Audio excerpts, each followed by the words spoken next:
So Bethesda just posted one of, or what I would actually call the single best update for Fallout 76 we've seen thus far. Now, of course, that's very subjective, that's my own opinion, and frankly, if you've been following Fallout 76 through its development cycle, saying it's the best update isn't saying all that much. Now, many of you might be like, hey, didn't you just say this for the last update? And yeah, no, I did. The thing is though, I think Bethesda just one-upped themselves. I think the previous update was one of the biggest and best, and although this update certainly isn't the biggest, it is up there as one of the best with some of the balance and other changes it brings to the table. Although again, in fairness, hopefully it doesn't hold that title forever. I do hope there are going to be some really cool DLC updates coming in the future. Either way, in this video, I'm going to look at some of the changes and new features brought in by this update, and it's a lot of things to actually get pretty excited about. I'll have a full link to the patch notes down below, and one other just shout out, if you guys are interested, the guy behind the community patch notes is live streaming himself actually building out those patch notes today. Basically, the community patch notes looks at some of the individual value changes or even file changes that go on behind the scenes. I'll probably have a full video talking about all of this tomorrow or the next day because I'm pretty confident it'll indicate some of the future DLCs coming. But either way, if you want to see him work on it live, I will have links to that down below again. So kicking things off with the patch notes, one of the first things Bethesda actually brings up is the patch notes themselves and certain changes that are coming with them. In the last iteration, they actually brought in the dev notes feature where they'll give a short quip as to what's going on or why they actually made a certain change, give some context as to why the developers felt like that was needed. I really like that, but I felt like they weren't using it nearly enough. And here they actually add to that saying, we will also tackle additional questions as they come in and will update this article as needed. So I'm not a huge fan of that. It seems like maybe as people are like, hey, why did Bethesda do that? They'll actually populate the article with the justification following the outcry. I was kind of hoping with these dev notes, it would just be, hey, this is why we're doing everything. This is why all these balance changes are getting implemented. Responding to the outcry is important, but also just preventing the outcry by giving some rationale beforehand would also be kind of cool. They also mentioned they are working on a known issues post, basically a list of all the things they are aware of that need to be fixed and updated as they do fix them. They don't really give an ETA or even say where it's going to be posted, but I wouldn't be shocked if that pops up in the next day or two. But patch notes aside, diving into the update itself, it's going to be 500 megabytes on PC and 3.5 gigabytes on consoles. Of course, with every update, we have those wonderful and the much needed performance and stability improvements, two lines that have appeared on pretty much every single update thus far, yet we still don't have the best performance. Although I think following this update, we may actually start seeing quite a bit of an improvement in that category. So one of the first things brought to the table are quite significant balance changes to 3 perks in Fallout 76. That being the Demolition Expert perk, the White Knight perk, and the Licensed Plumber perk. So I'll put the changes on screen as well as the perk card so you can see what they do and what's actually going on here. Of course, it is actually going to be nerfs to all 3 of these perks. Bethesda explains that they feel like these 3 perks in particular have been overperforming compared to some of their competitors, like some of the other perks increasing damage or increasing durability of weapons. And I would say the nerf to the White Knight perk in particular is probably going to be a pretty big impact because I know quite a few people use that as quite a few people use power armor. Even though we've had several updates, we're still very much so in the infancy of Fallout 76 balancing, and I imagine once we get the survival mode servers, there'll only be further balancing to certain perk cards, but I think it will be pretty interesting to see how certain powerful builds continue to emerge and how certain things get nerfed over time, especially considering how difficult it actually is to respec your character, especially at later levels where you need to basically level up again. Then we also saw nerfs to 2-shot weapons as well as explosive weapons. The real reason these two were targeted is they were some of the most powerful in the game because you got the 2-shot bonus but then also the explosive weapon bonus, and those two together were just devastating, taking down even some of the hardest creatures very quickly. They also happen to be some of the most duped and sold weapons, both in-game and actually on other websites like eBay for thousands of dollars in real-world money. So while previously each legendary effect on its own basically doubled the damage, now the explosive effect is going to give you a 20% bonus to damage, while the 2-shot effect is going to give you a 25% bonus to damage. So put in more understandable terms, if previously you had a regular weapon, then added on the legendary effect, it would go from 100 damage to 200 damage, and it'll go from 100 damage to 125 damage. To actually test this out, I actually borrowed a legendary from somebody on my friends list following the patch, and it's a big difference. Granted, my character isn't spec'd out for legendary weapons or even ranged weapons at all, but still, you can see it takes numerous shots to actually take down otherwise fairly easy to take down pre-patch ghouls. In the past, these guys would go down in 1 or 2 shots from this exact same weapon, and as you can see, my basic melee weapon, also with no perk card bonuses, but from a mutation bonus, does significantly more damage to enemies. So I wouldn't be surprised if in the coming weeks you see way more of a shift towards melee weapons due to the Talon's mutation rather than these 2-shot explosives. This is interesting because it seems like it is an indirect buff to melee weapons. They now definitely hold the title as the most powerful weapons in the game. Ballistic weapons in general weren't always that strong. Their real saving grace was 2-shot explosive.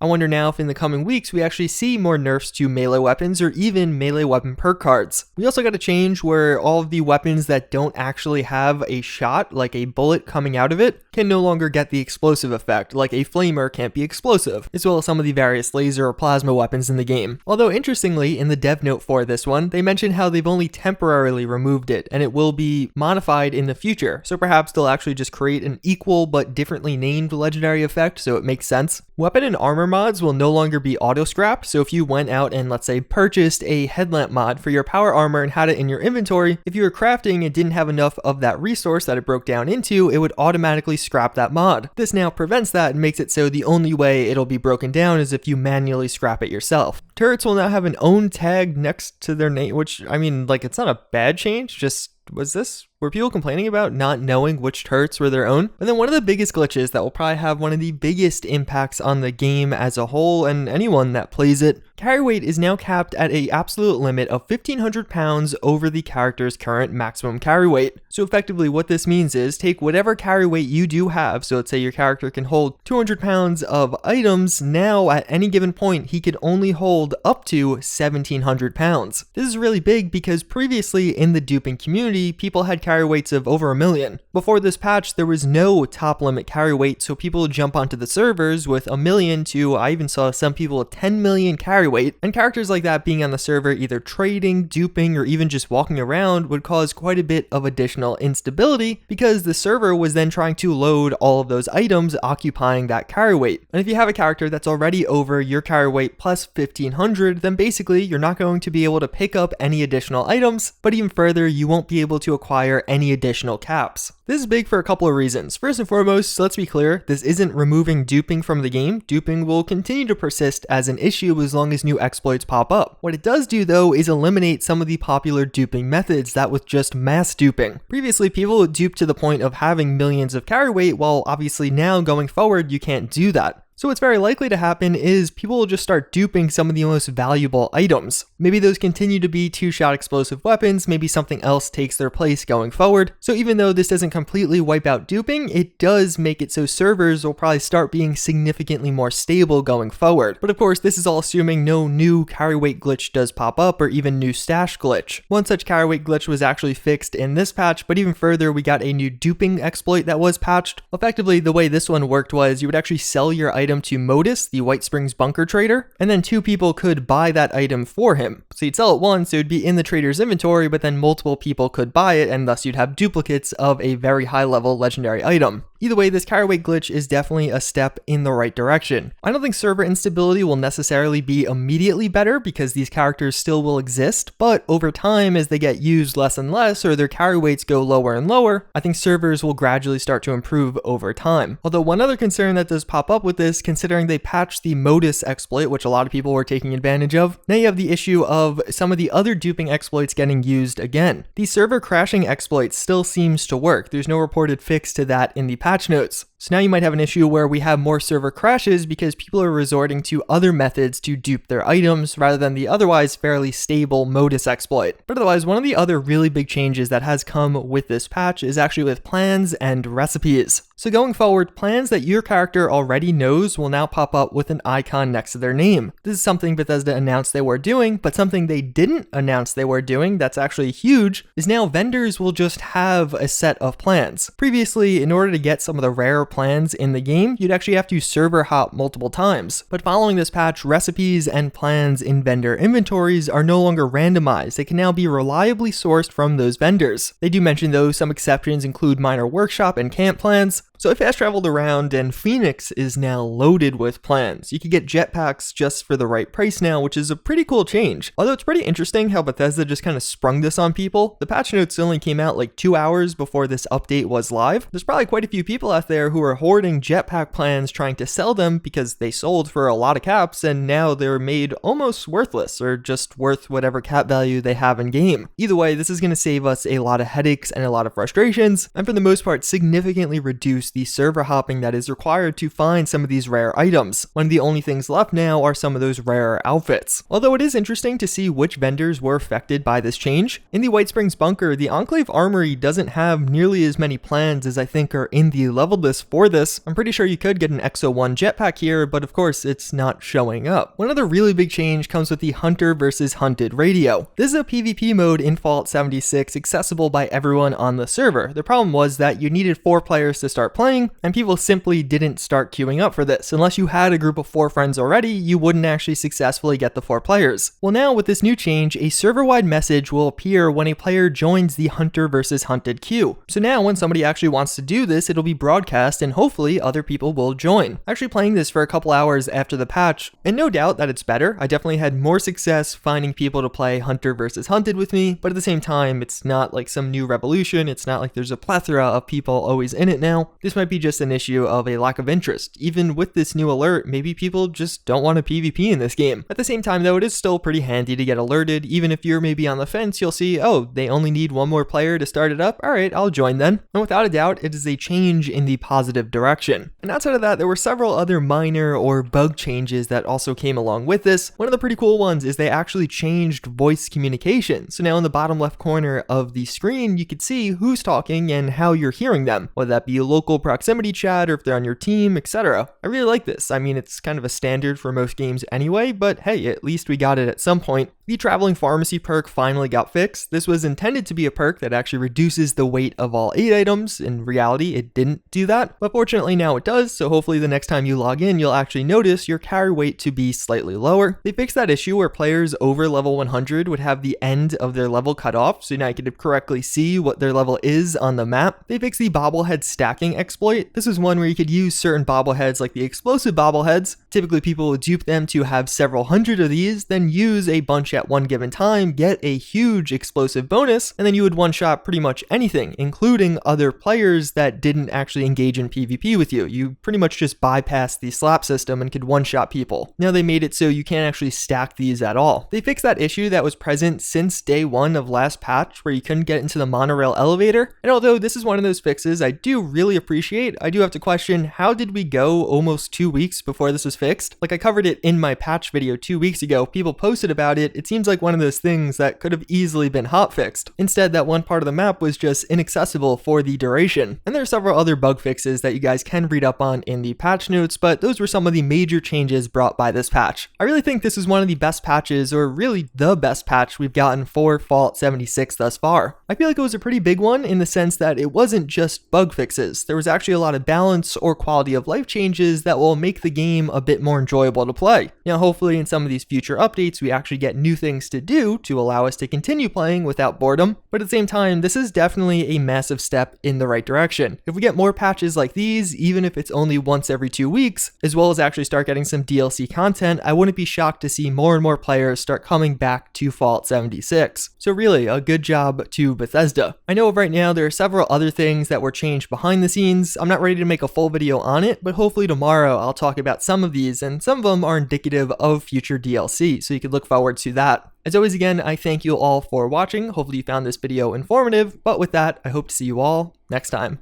Later.